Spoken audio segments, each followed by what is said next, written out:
आज हम ह्यूमन आई के बारे में डिस्कस करेंगे। आपके सिलेबस में एलिमेंट्स ऑफ विजुअल एलिमेंट्स के नाम से सिलेबस में मेंशन है, जिसमें हम बेसिकली ह्यूमन आई के स्ट्रक्चर के बारे में देखेंगे कि किसी भी इंसान की जो आंखें हैं उन आंखों के स्ट्रक्चर के बारे में, उसके इंटरनल कौन कौन से पार्ट्स होते हैं, क्या क्या चीज़ें होती हैं और कैसे उसमें इमेज का फॉर्मेशन होता है, कैसे हम कोई भी ऑब्जेक्ट देखते हैं तो हमको कैसे दिखती है। इन सारी बातों को हम डिस्कस करेंगे। तो ये आपका स्ट्रक्चर ऑफ ह्यूमन आई है, जिसमें आपको पता है कि जो हमारी आंख होती है वो स्फेरिकल शेप में होती है, स्फीयर के शेप में, जो कि दिया हुआ है। इसमें कुछ मेजर चीजें होती हैं जो कि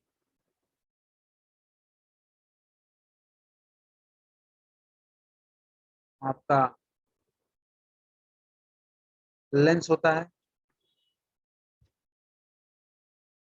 फिर ये स्ट्रक्चर है, ये कॉर्निया है, ये सरफेस, ये आयरिस है, ये सिलरी मसल्स है, ये सिलरी बॉडी है, सिलरी फाइबर्स है, ये विजुअल एक्सिस है, ये विजुअल एक्सिस है, ये अंदर ये रेटिना है, ये रेटिना दिया हुआ है, स्कैलरा है, कोराइड है, ये हमारा जो एरिया है ब्लाइंड स्पॉट का है, ये जो है ये फोबिया है।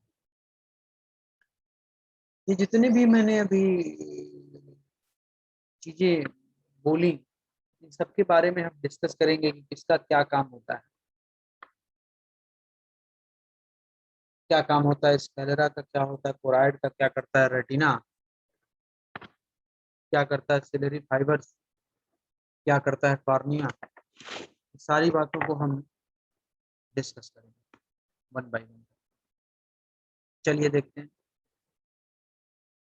The eye is nearly a sphere with an average diameter of approximately 20 mm.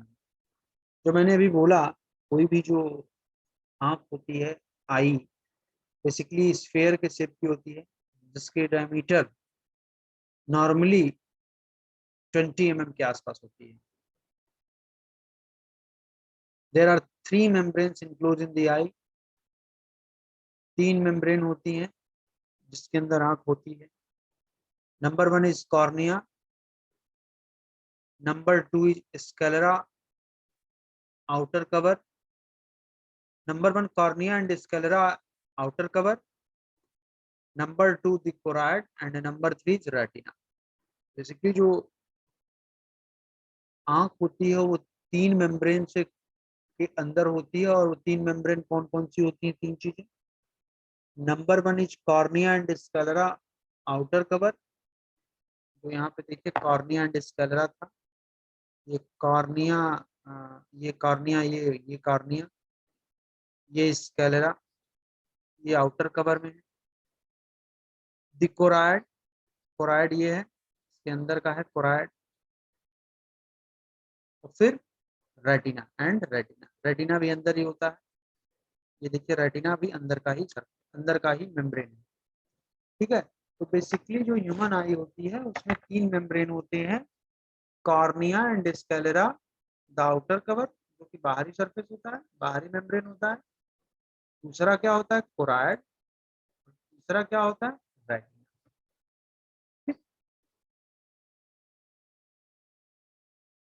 अब यहाँ पे हम देखेंगे वन बाय वन, कॉर्निया का क्या काम, कॉर्निया स्कैलेरा का क्या काम होता है, कोराइड का क्या काम होता है, रेटिना का क्या काम होता है, सबको हम देख।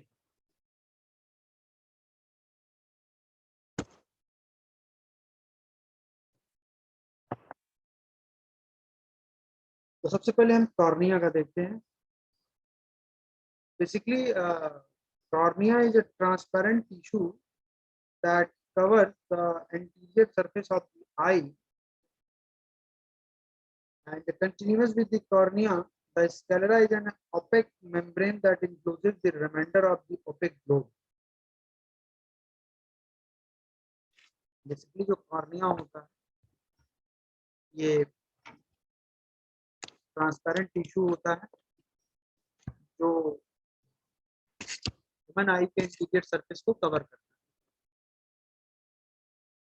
है. And the sclera is an opaque membrane. Opaque membrane होता है that includes the remainder of the optic globe. जो बचे हुए ओपिक ग्लोब होते हैं उनको इंक्लोज करता है, वो कवर करता है.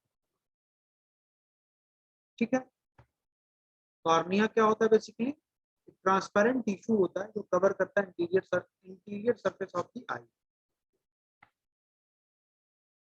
और स्क्लेरा क्या होता है? जो बचे हुए ऑपिक ग्लोब होते हैं उनको कंटेन करता है. इसके बाद आपका choroid. Basically choroid lies directly below the sclera.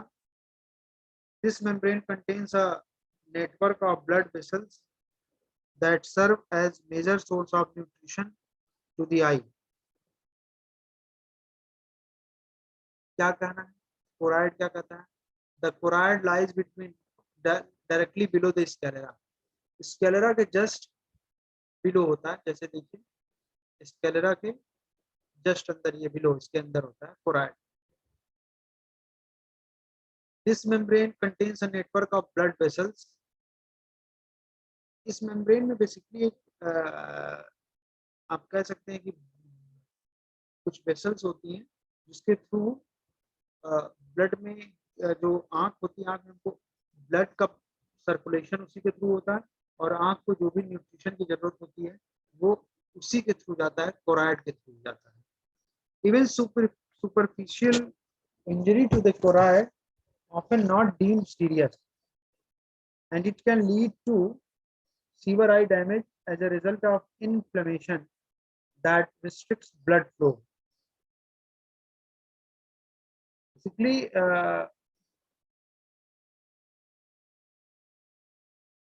अगर ये मेम्ब्रेन कोराइड जिसको कहते हैं अगर वो डैमेज हो जाए तो आंखों को ब्लड का प्रॉपर ब्लड नहीं मिल पाता है, प्रॉपर उसका फ्लो नहीं हो पाता है, जिसकी वजह से आंखों में प्रॉब्लम आ जाती है.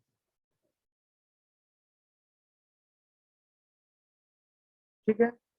The choroid coat is heavily pigmented and hence helps to reduce the amount of extraneous light entering the eye and back scatter within the optical globe. जो भी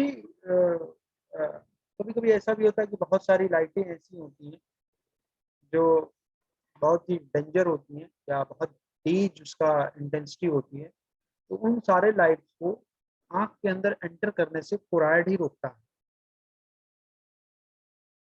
ठीक है.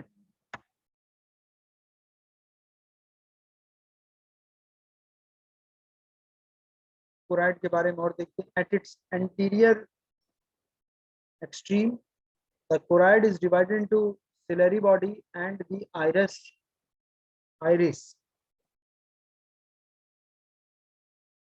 दो चीजों में कोराइड डिवाइड होता है, सिलेरी बॉडी एंड आइरिस. ऊपर देखिए सिलेरी बॉडी ये एंड आइरिस. क्या करता है ये? Basically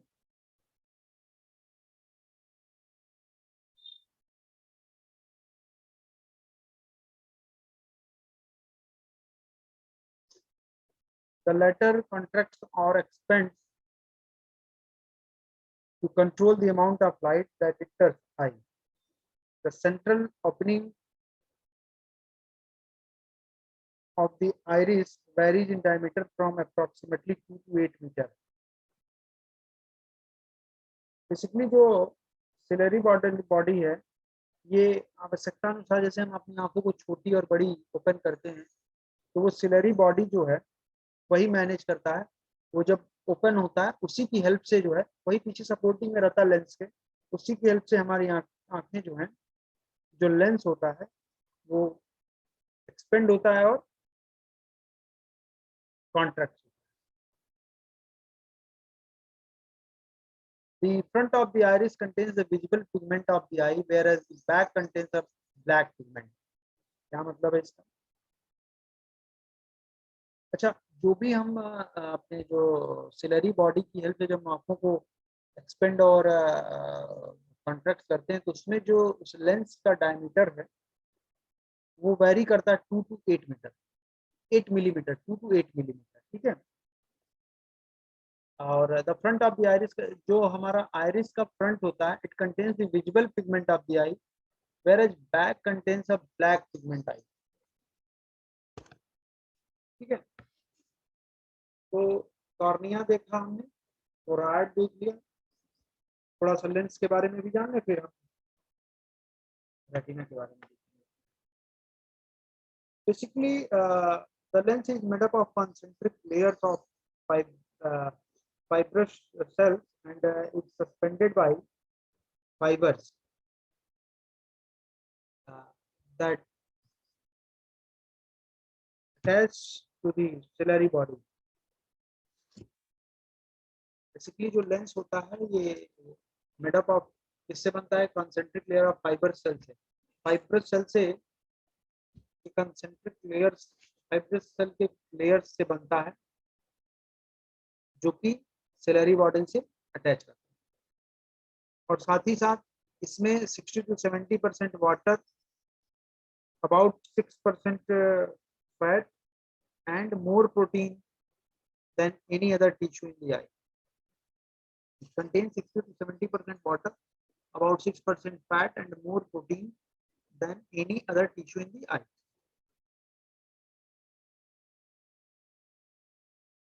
The lens is colored by a slightly yellow pigmentation that increases with the age. Basically जो लेंस होता है वो, the lens is colored by a light yellow pigmentation and increases with age. तो हमारे आई का कलर होता है उसमें लेंस का, वो येलो होता है, लाइट येलो होता है, मतलब बहुत लाइट येलो होता है। और जैसे जैसे एज बढ़ती है वैसे वैसे वो बढ़ता जाता है, उसका पीलापन बढ़ता जाता है। और फाइनली क्या होता है एक्सट्रीम केसेज में? In extreme cases, excessive clouding of the lens caused by affliction, commonly referred to as cataracts, can lead to poor color discrimination and lose of clear vision.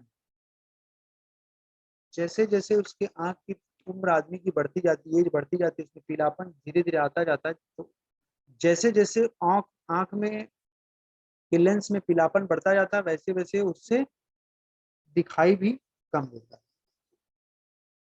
Colour का discrimination होने लगता है और vision, loss of clear vision भी होने लगता है। The lenses absorbs approximately 8% of the visible light spectrum with relatively higher absorption or at shorter wavelengths. जो लेंस होता है basically approximately 8% of the visible light spectrum को एब्जॉर्ब करता है with relatively higher absorption at shorter wavelengths. Shorter wavelengths के comparison में ये higher absorption.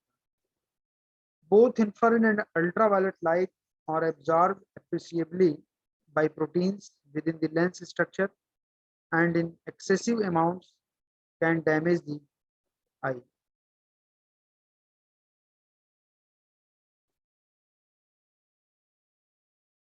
जो इंफ्रारेड और यूवी रेज, अल्ट्रावायलेट रेज होती हैं, वो एब्जॉर्ब करती है लेंस, लेकिन अगर बहुत एक्सेस अमाउंट में भी अगर एब्जॉर्ब करती है तो भी आंख को ये डैमेज कर सकती है।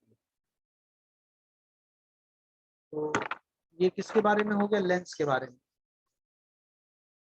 इसके बाद हम रेटिना के बारे में देखते हैं।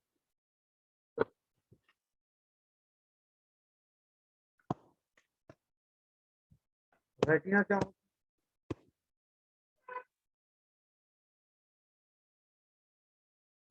The innermost membrane of the eye is the retina, which lines the inside of the walls. ये walls नहीं है, walls है।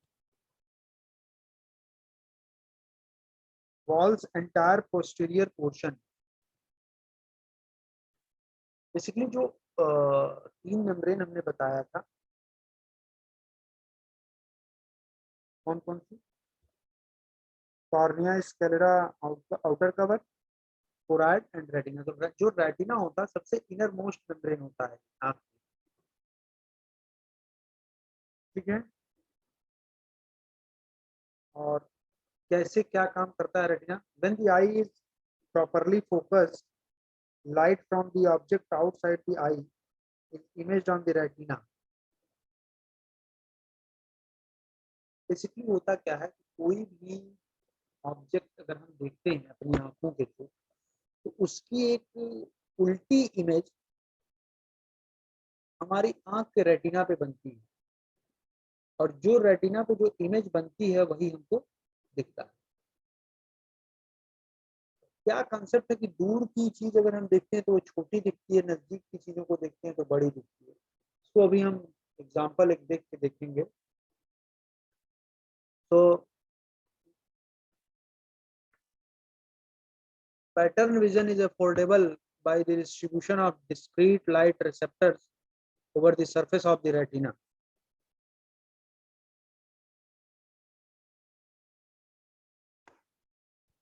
And there are two types of receptors, that is cones and rods. दो रिसेप्टर होते हैं, एक cons और एक रॉड्स। कोन क्या होता है? The cone is in each eye, number between 6 to 7 million. They are located primarily in the central portion of the retina called fovea, and are highly sensitive to color. जो cons होते हैं एक आंख में लगभग 6 से 7 मिलियन के बीच में होते हैं, और बेसिकली ये कहाँ होते हैं? ये central portion of the retina, retina के सेंट्रल में होते हैं, जिसको हम फोबिया कहते हैं, और बहुत ही सेंसिटिव होता है। देखिए फोबिया, देखिए ये है phobia.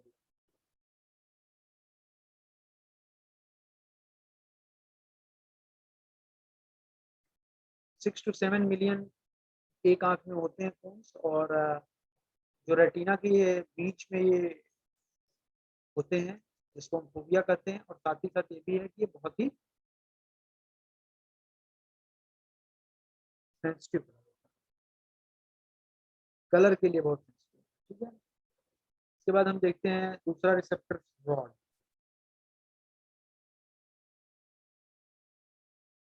Humans can resolve fine details with these cones largely because each one is connected to its own nerve end. Next, muscles controlling in the eye rotate the eyeball until the image of an object of interest falls on the fovea. Muscles controlling in the eye rotation.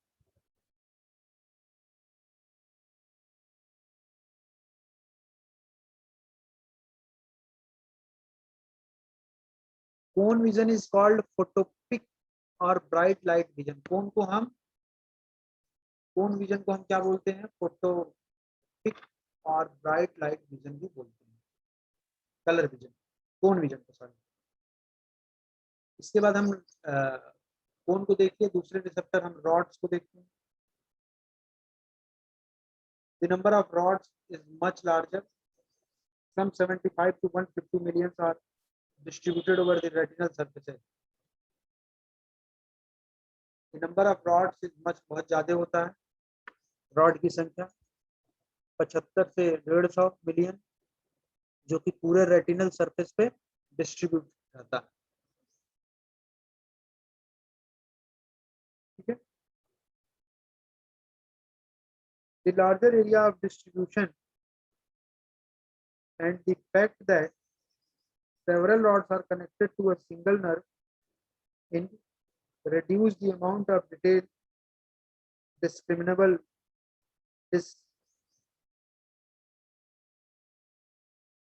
details discriminable by these receptors. Rods serve to give a general overall picture of the field of view.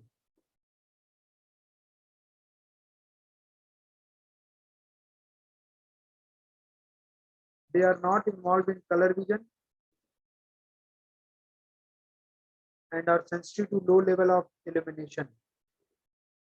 For example, objects that appear brightly colored in daylight when seen by moonlight appear as colorless forms because only the rods are stimulated. ये बहुत सारे object होते हैं दिन में अगर वो light दिखते हैं मतलब बहुत ब्राइट कलर में दिखते हैं तो रात में क्या होते हैं कलरलेस दिखते हैं क्यों क्योंकि rods are stimulated and this phenomenon is known as photopic or dim light vision. इसको photopic या dim light vision भी बोलते हैं. ये देखिए फिगर दिया गया है. Figure shows the density of rods and cones for a cross section of the right eye passing through the region of emergence of the optic nerve from the eye.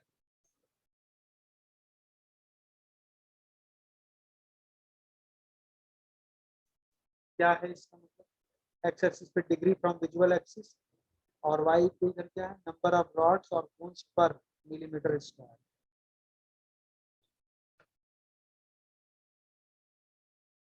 Then this figure shows the density of rods and cones for a cross section of the right eye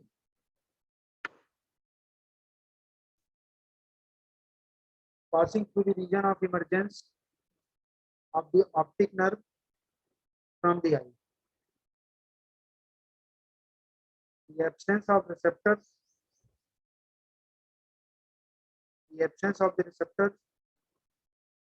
in this area results in the so-called blind spot.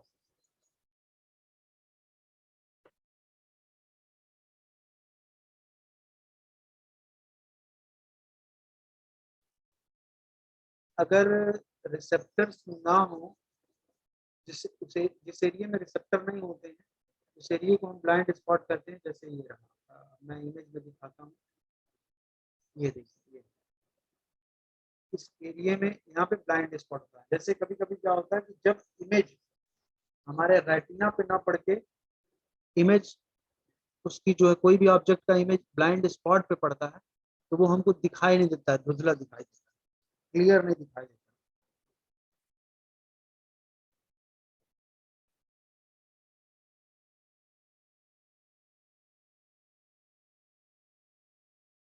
जो ये figure है इसमें देखिए लिखा गया है.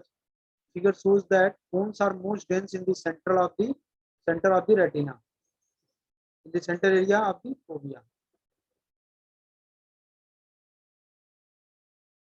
So except for this region, except for the blind spot region, the distribution of receptors is जो blind spot region होता है वहाँ पे receptors का distribution नहीं होता. वहाँ receptor नहीं होते. तो except for this region जो blind spot region है उसको छोड़ के the distribution of receptors is readily symmetric about the fovea.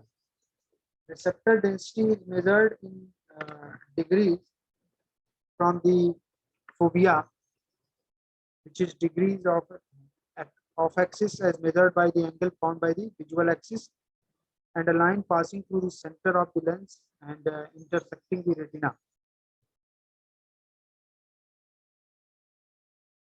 Then this figure shows, देखिए यहाँ ब्लाइंड स्पॉट दिया गया है.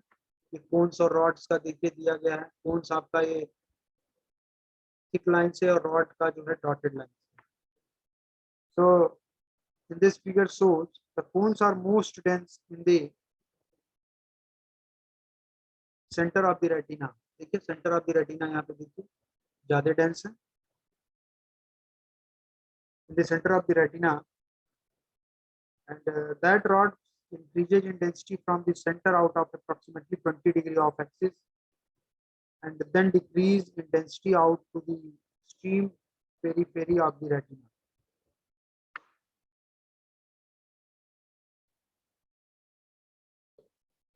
The fovea itself is a circular indentation in the retina of about 1.5 mm in diameter.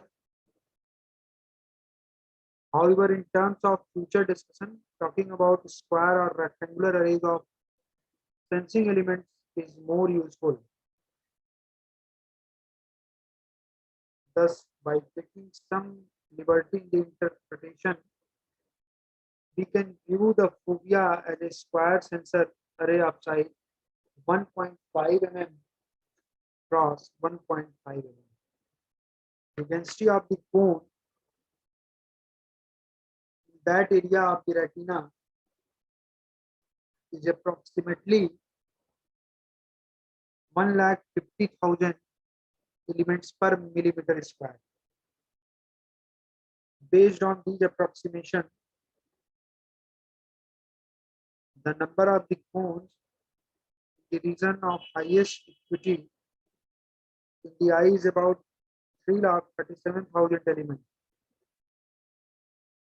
Just in terms of raw resolving power, charge coupled device imaging chip of medium resolution can have this number of elements in a receptor array no larger than 5 mm cross 5 mm, while the ability of human to integrate intelligence and experience with the vision makes this type of number comparison somewhat superficial. Keep in mind for keep in mind.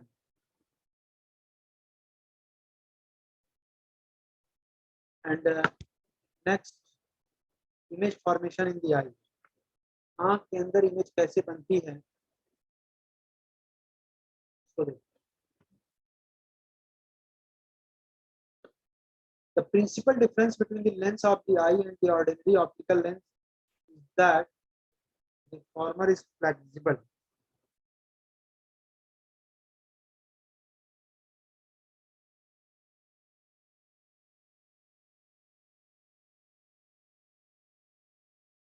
The shape of the lens is controlled by tension in the fiber of the ciliary body. जो lens का shape होता है वो जो ciliary body होता है, ciliary body का जो फाइबर होता है उसके से हम कंट्रोल करते हैं. So in an ordinary photographic camera, the lens has a fixed focal length. जो फोटो कैमरा होते हैं, फोटोग्राफिक कैमरा, जिसमें लेंस का जो फोकल लेंथ होता है वो फिक्स होता है. And focusing at various distances is achieved by varying the distance between the lens and the imaging plane where the film is located. In the human eye, the converse is true. The distance between the lens and the imaging region का मतलब retina, is fixed. And the focal length needed to achieve proper focus is obtained by varying the shape of the lens. कहने का मतलब क्या है, जो photo camera होता है उसके लेंस की फोकल लेंथ क्या होती है, फिक्स होती है. बट जो ह्यूमन आई होता है उसमें लेंस और रेटिना के बीच की दूरी तो फिक्स होती है. बट हम अपने जो सिलरी बॉडी होता है उसके फाइबर फिल्म से अपने आंख के शेप को क्या करते हैं, चेंज करते हैं. तो जो हमको फोकल लेंथ है ह्यूमन आई के लेंस की, वो आपको शेप के अकॉर्डिंग वो डिफरेंट मिलेगी. The fiber in the ciliary body accomplishes this flattening or thickening the lens of for distance or near object respectively. To the focus of distant object, the controlling muscles cause the lens to be relatively flattened. Similarly, these muscles allow the lens to become thicker in order to focus on object near the eye.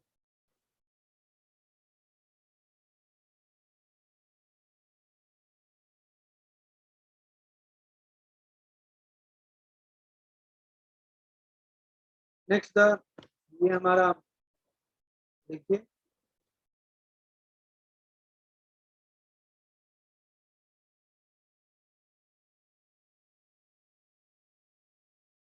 ये हमारी ये lens दिया गया है जिसमें ये हमारा lens से रेटिना, ये है रेटिना के बीच की दूरी 70 mm दी गई है जो कि फिक्स होता है।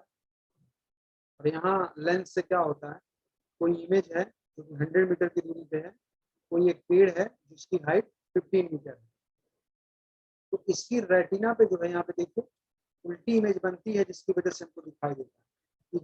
इसमें देखिए लिखा गया था distance between the centre of the lens and the retina called the focal length varies from approximately 17 mm to about 40 mm as the refractive power of the lens increases from the its minimum to its maximum। ये देखिए ये जो centre of lens है और ये retina के बीच की दूरी हमेशा जो है फिक्स होती है, जिसको हम 70 mm होती है और इसको हम फोकल लेंथ बोलते हैं उस lens. When the eye focuses on an object further away, the lens exhibits its lower refractive power, and when the eye focuses on a nearby object, the lens is most strongly refractive। जो मैंने बताया कि दूर की वस्तुएं छोटी दिखती हैं और नजदीक की वस्तुएं बड़ी दिखती हैं, वही बात। तो यहाँ पे अगर 15 मीटर का कोई पेड़ है और लेंस से दूरी उसकी मतलब ह्यूमन यहाँ से दूरी उसकी 100 मीटर है, तो ये फोकल लेंथ फिक्स होती है क्योंकि centre of the lens, lens के सेंटर से रेटिना के बीच की दूरी फिक्स होती है। तो जो रेटिना पे होगा ये जो इमेज बनेगी उल्टी, उसकी साइज क्या होगी, तो इसके लिए 15/100 इज इक्वल टू h/17। ये देखिए ये फार्मूला लगाया गया है, तो h इज इक्वल टू देखिए h is equal to 2.5 mm। अगर ये ऑब्जेक्ट और नजदीक होता तो और बड़ी इमेज बनती है। जितनी नजदीक होती है इमेज कोई भी ऑब्जेक्ट उतना ही बड़ा दिखता है, इसी की वजह से दिखता है क्योंकि यहाँ पे देखिए 100 मीटर है, 100 मीटर दूरी है, तो हमारा h इज इक्वल टू 2.55 है। ठीक है, तो ये कैसे इमेज का फॉर्मेशन होता है, कैसे इमेज बनता है ह्यूमन आई के अंदर रेटिना पे, कैसे उसकी उल्टी इमेज बनती है, उसको यहाँ पे बताया। तो ये आपका elements of visual elements of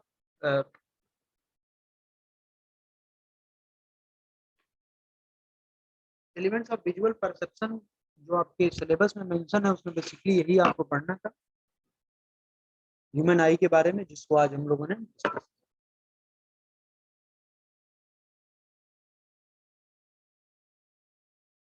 की। किसी भी इंसान की जो आंखें हैं उन आंखों के स्ट्रक्चर के बारे में, उसके इंटरनल कौन कौन से पार्ट्स होते हैं, क्या क्या चीजें होती हैं, और कैसे उसमें इमेज का फॉर्मेशन होता है, कैसे हम कोई भी ऑब्जेक्ट देखते हैं तो हमको कैसे दिखती है, इन सारी बातों को हम डिस्कस करेंगे।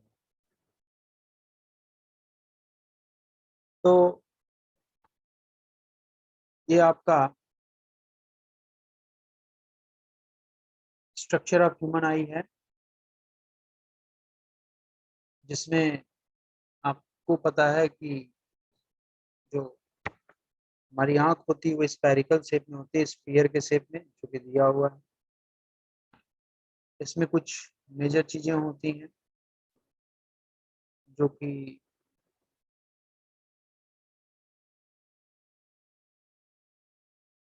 आपका लेंस होता है, फिर ये स्ट्रक्चर है, ये कॉर्निया है, ये सरफेस, ये आयरिस है, ये सिलरी मसल्स है, ये सिलरी बॉडी है, सिलरी फाइबर्स है, ये विजुअल एक्सिस है, ये विजुअल एक्सिस है, ये अंदर ये रेटिना है, ये रेटिना दिया हुआ है, स्कैलरा है, कोराइड है, ये हमारा जो एरिया है ब्लाइंड स्पॉट का है, ये जो है ये फोबिया। ये जितने भी मैंने अभी चीजें बोली इन सब के बारे में हम डिस्कस करेंगे कि किसका क्या काम होता है, क्या काम होता है स्क्लेरा का, क्या होता है कोराइड का, क्या करता है रेटिना, क्या करता है सिलरी फाइबर्स, क्या करता है कॉर्निया, सारी बातों को हम डिस्कस करेंगे वन बाय वन। चलिए देखते हैं। The eye is nearly a sphere with an average diameter of approximately 20 mm. जो मैंने अभी बोला, कोई भी जो आंख होती है, आई, बेसिकली स्फेयर के शेप की होती है, जिसके डायमीटर नॉर्मली 20 mm के आसपास होती है। There are 3 membranes enclosed in the eye. 3 membrane होती हैं जिसके अंदर आंख होती है। नंबर 1 इज कॉर्निया,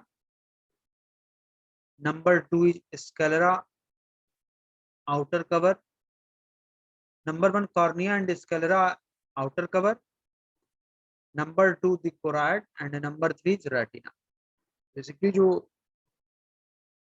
आंख होती है वो 3 मेम्ब्रेन से के अंदर होती है, और वो 3 मेम्ब्रेन कौन कौन सी होती हैं? 3 चीजें। Number 1 is cornea and sclera outer cover. तो यहाँ पे देखिए कॉर्निया एंड स्क्लेरा था, ये कॉर्निया, ये कॉर्निया, ये कॉर्निया, ये स्क्लेरा, ये आउटर कवर में है। द कोराइड, कोराइड ये है, इसके अंदर का है कोराइड। और फिर रेटिना एंड रेटिना, रेटिना भी अंदर ही होता है। ये देखिए रेटिना भी अंदर का ही अंदर का ही मेम्ब्रेन है। ठीक है, तो बेसिकली जो ह्यूमन आई होती है उसमें 3 मेम्ब्रेन होते हैं, cornea and sclera, the outer cover जो कि बाहरी सरफेस होता है, बाहरी मेम्ब्रेन होता है। दूसरा क्या होता है? कोराइड। तीसरा क्या होता है? रेटिना।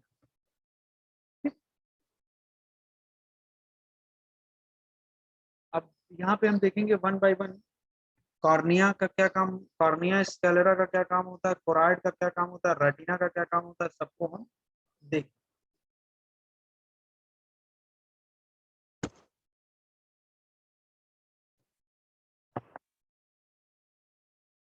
तो सबसे पहले हम कॉर्निया का देखते हैं। Basically cornea is a transparent tissue that covers the anterior surface of the eye and continuous with the cornea. The sclera is an opaque membrane that encloses the remainder of the opaque globe. Basically जो cornea होता है ये transparent tissue होता है जो human आई के interior surface को cover करता है। And the sclera is an opaque membrane, opaque membrane होता है that includes the remainder of the optic globe, जो बचे हुए ओपिक ग्लोब होते हैं उनको इंक्लोज करता है, वो कवर करता है। ठीक है, कॉर्निया क्या होता है? बेसिकली ट्रांसपेरेंट टिश्यू होता है जो कवर करता है इंटीरियर सरफेस ऑफ द आई। और स्क्लेरा क्या होता है? जो बचे हुए ऑपिक ग्लोब होते हैं उनको कंटेन करता है। इसके बाद आपका choroid. Basically choroid lies directly below the sclera. This membrane contains a network of blood vessels that serve as major source of nutrition to the eye. क्या कहना है? कोराइड क्या कहता है? The choroid lies between directly below the sclera. Sclera के just below होता है, जैसे देखिए स्क्लेरा के जस्ट अंदर, ये बिलो, इसके अंदर होता है choroid. This membrane contains a network of blood vessels. इस मेम्ब्रेन में बेसिकली आप कह सकते हैं कि कुछ वेसल्स होती हैं जिसके थ्रू ब्लड में जो आंख होती है, आंख में हमको ब्लड का सर्कुलेशन उसी के थ्रू होता है, और आंख को जो भी न्यूट्रिशन की जरूरत होती है वो उसी के थ्रू जाता है, कोराइड के थ्रू जाता है। Even superficial injury to the choroid often not deemed serious, and it can lead to severe eye damage as a result of inflammation that restricts blood flow. Basically,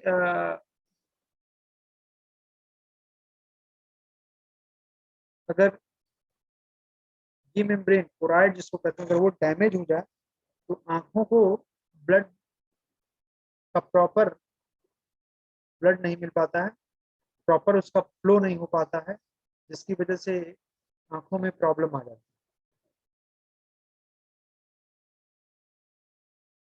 ठीक है। The choroid coat is heavily pigmented and hence helps to reduce the amount of extraneous light entering the eye and back scatter within the optical globe. जो भी कभी कभी ऐसा भी होता है कि बहुत सारी लाइटें ऐसी होती हैं जो बहुत ही डेंजर होती हैं या बहुत तेज उसका इंटेंसिटी होती है, तो उन सारे लाइट्स को आंख के अंदर एंटर करने से कोराइड ही रोकता है। ठीक है।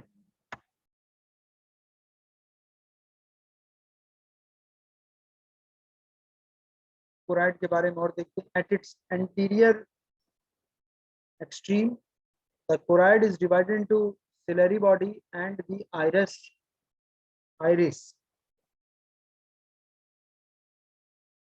दो चीजों में choroid डिवाइड होता है, ciliary body and iris. ऊपर देखिए ciliary body ये and iris क्या करता है ये basically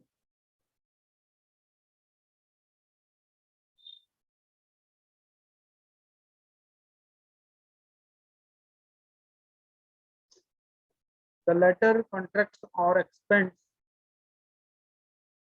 to control the amount of light that enters eye. The central opening of the iris varies in diameter from approximately 2 to 8 meter. Basically जो ciliary body है ये आवश्यकता अनुसार जैसे हम अपनी आंखों को छोटी और बड़ी ओपन करते हैं तो वो सिलरी बॉडी जो है वही मैनेज करता है। वो जब ओपन होता है उसी की हेल्प से जो है वही पीछे सपोर्टिंग में रहता है लेंस के, उसी की हेल्प से हमारी आंखें जो हैं जो लेंस होता है वो एक्सपेंड होता है और contract. The front of the iris contains the visible pigment of the eye, whereas the back contains a black pigment. क्या मतलब है इसका? अच्छा, जो भी हम अपने जो सिलरी बॉडी की हेल्प से जब आंखों को एक्सपेंड और कॉन्ट्रैक्ट करते हैं तो उसमें जो उस लेंस का डायमीटर है वो वेरी करता है 2 to 8 metre, 8 millimetre, 2 to 8 millimetre. ठीक है। और the front of the iris जो हमारा आइरिस का फ्रंट होता है it contains the visible pigment of the eye whereas back contains a black pigment eye. ठीक है। तो कॉर्निया देखा हमने, कोराइड देख लिया, थोड़ा सा लेंस के बारे में भी जान लें, फिर हम रेटिना के बारे में देखेंगे। Basically the lens is made up of concentric layers of fibrous cells and it's suspended by fibers that attach to the ciliary body. Basically जो लेंस होता है ये मेड अप ऑफ किससे बनता है? Concentric layer of fibre cell से। Fibrous cell से concentric layers fibrous cell के लेयर्स से बनता है जो कि सिलरी बॉडी से अटैच करता है और साथ ही साथ इसमें 60 to 70% water, about 6% fat and more protein than any other tissue in the eye. It contains 60 to 70% water, about 6% fat and more protein than any other tissue in the eye.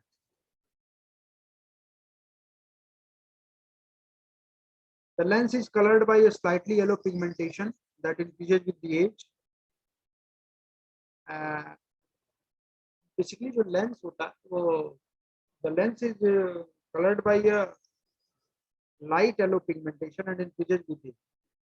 तो हमारे आई का colour होता है उसमें lens का वो yellow होता है, लाइट येलो होता है, मतलब बहुत लाइट येलो होता है और जैसे जैसे एज बढ़ती है वैसे वैसे वो बढ़ता जाता है, उसका पीलापन बढ़ता जाता है। और फाइनली क्या होता है एक्सट्रीम केसेज में?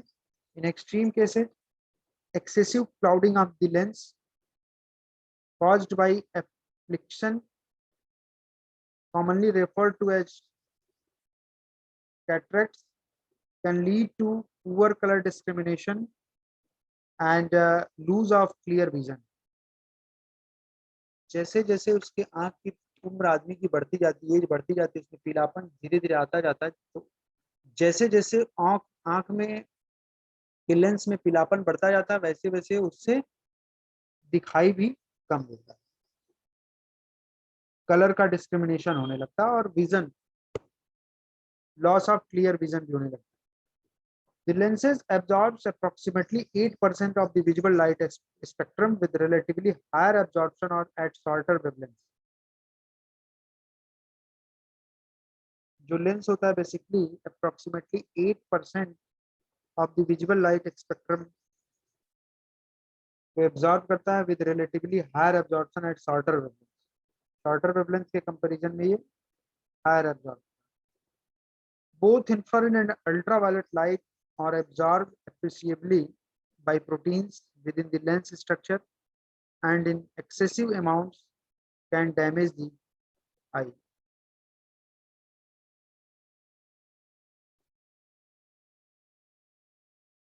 जो इंफ्रारेड और यूवी रेज, अल्ट्रावायलेट रेज होती हैं वो एब्जॉर्ब करती है लेंस, लेकिन अगर बहुत एक्सेस अमाउंट में भी अगर एब्जॉर्ब करती है तो भी आंख को ये डैमेज कर सकती है।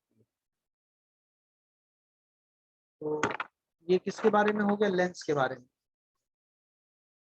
इसके बाद हम रेटिना के बारे में देखते हैं।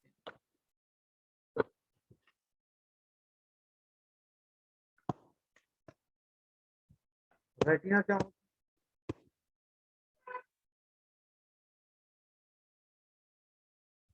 The innermost membrane of the eye is the retina, which lines the inside of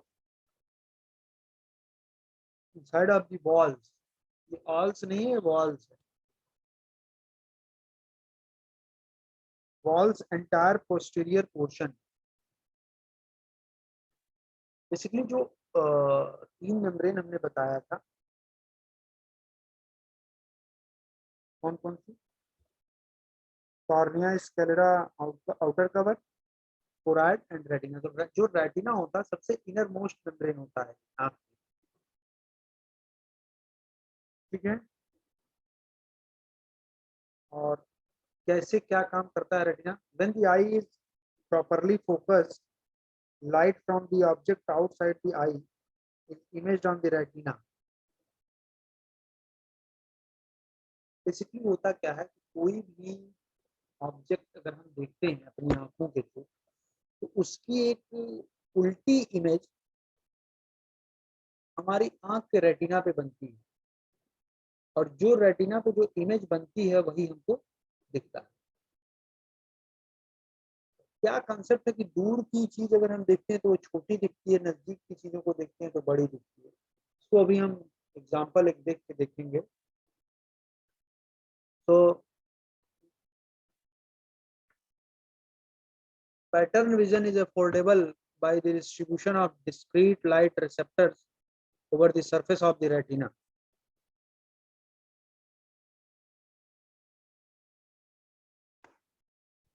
And there are two types of receptors, that is cones and rods. दो रिसेप्टर होते हैं, एक कोन्स और एक रॉड्स। कोन क्या होता है? The cone is in each eye number between 6 to 7 million. They are located primarily in the central portion of the retina called fovea and are highly sensitive to color. जो cons होते हैं एक आंख में लगभग 6 से 7 मिलियन के बीच में होते हैं, और बेसिकली ये कहाँ होते हैं? ये central portion of the retina, retina के सेंट्रल में होते हैं, जिसको हम फोबिया कहते हैं, और बहुत ही सेंसिटिव होता है। देखिए फोबिया, देखिए ये है phobia.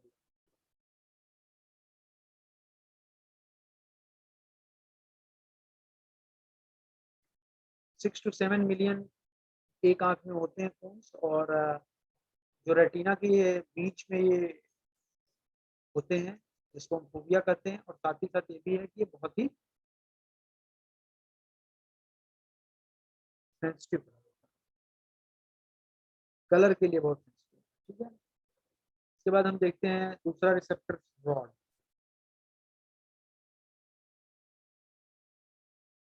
Humans can resolve fine details with these cones largely because each one is connected to its own nerve end. Next, muscles controlling in the eye rotate the eyeball until the image of an object of interest falls on the fovea. Muscles controlling in the eye.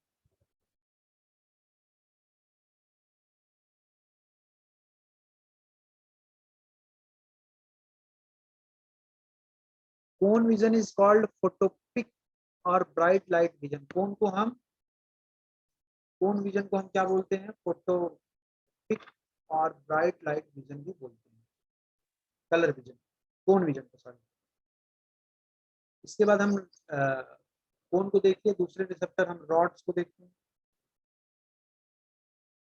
The number of rods is much larger. Some 75 to 150 million are distributed over the retinal surfaces. The number of rods is much, बहुत ज्यादा होता है। Rod की संख्या 75 से 150 million, जो कि पूरे रेटिनल सरफेस पे डिस्ट्रीब्यूट रहता है।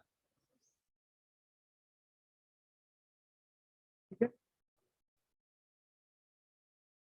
the larger area of distribution and the fact that several rods are connected to a single nerve in reduce the amount of discriminable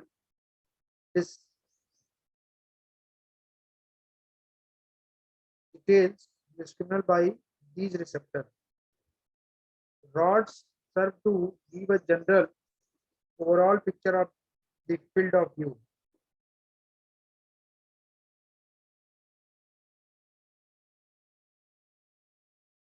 They are not involved in color vision and are sensitive to low level of illumination. For example, objects that appear brightly colored in daylight when seen by moonlight appear as colorless forms because only the rods are stimulated. ये बहुत सारे object होते हैं, दिन में अगर वो light दिखते हैं, मतलब बहुत ब्राइट कलर में दिखते हैं, तो रात में क्या होते हैं? कलरलेस दिखते हैं। क्यों? क्योंकि rods are stimulated and this phenomenon is known as photopic or dim light vision. इसको photopic या dim light vision भी बोलते हैं।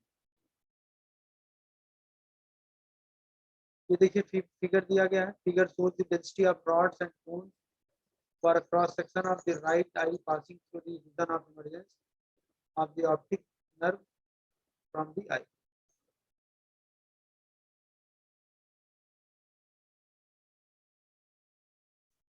क्या है इसका मतलब? एक्स एक्सिस पे डिग्री फ्रॉम विजुअल एक्सिस और वाई पे इधर क्या है? नंबर ऑफ रॉड्स और कोन्स पर millimetre square.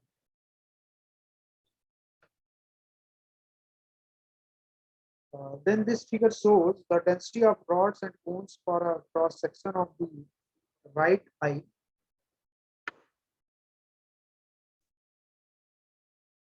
passing through the region of emergence of the optic nerve from the eye. The absence of the receptors in this area results in the so-called blind spot.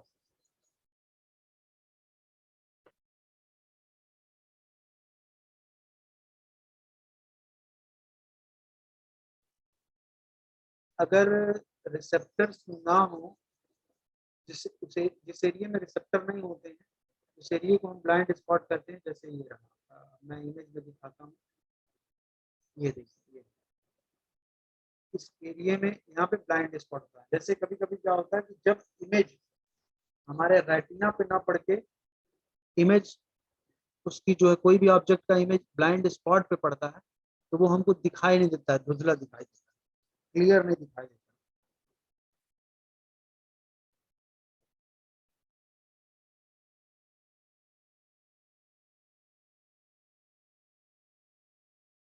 जो ये figure है इसमें देखिए लिखा लिखा गया है, figure shows that cones are most dense in the center of the retina, in the center area of the fovea. So except for this region, except for the blind spot region, the distribution of receptors is, जो blind spot region होता है वहां पे receptors का distribution नहीं होता, हमारे receptor नहीं होते।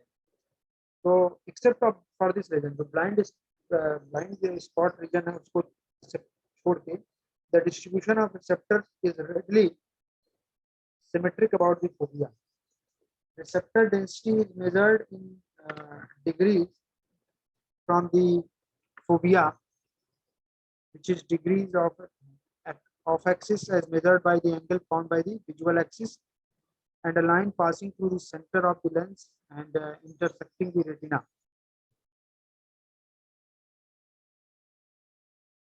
Then this figure shows, देखिए यहाँ ब्लाइंड स्पॉट दिया गया, ये कोन्स और रॉड्स का देखिए दिया गया है, कोन्स आपका ये थिक लाइन से और रॉड का जो है dotted line. So in this figure shows the cones are most dense in the center of the retina. देखिए center of the retina यहाँ पे देखिए ज्यादा dense है, in the center of the retina, and that rod increases in density from the center out of approximately 20 degree of axis, and then decrease in density out to the extreme periphery of the retina.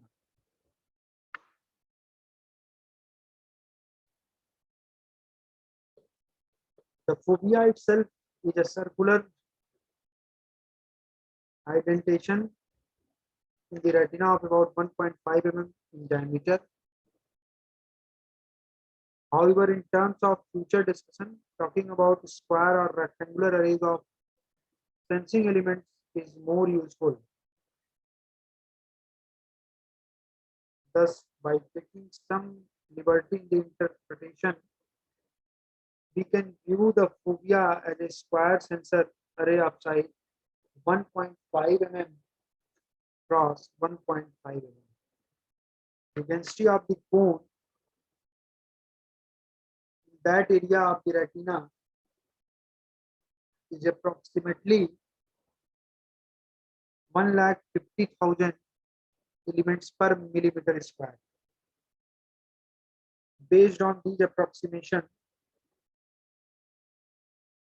the number of the cones in the region of highest acuity in the eye is about 3,37,000 elements.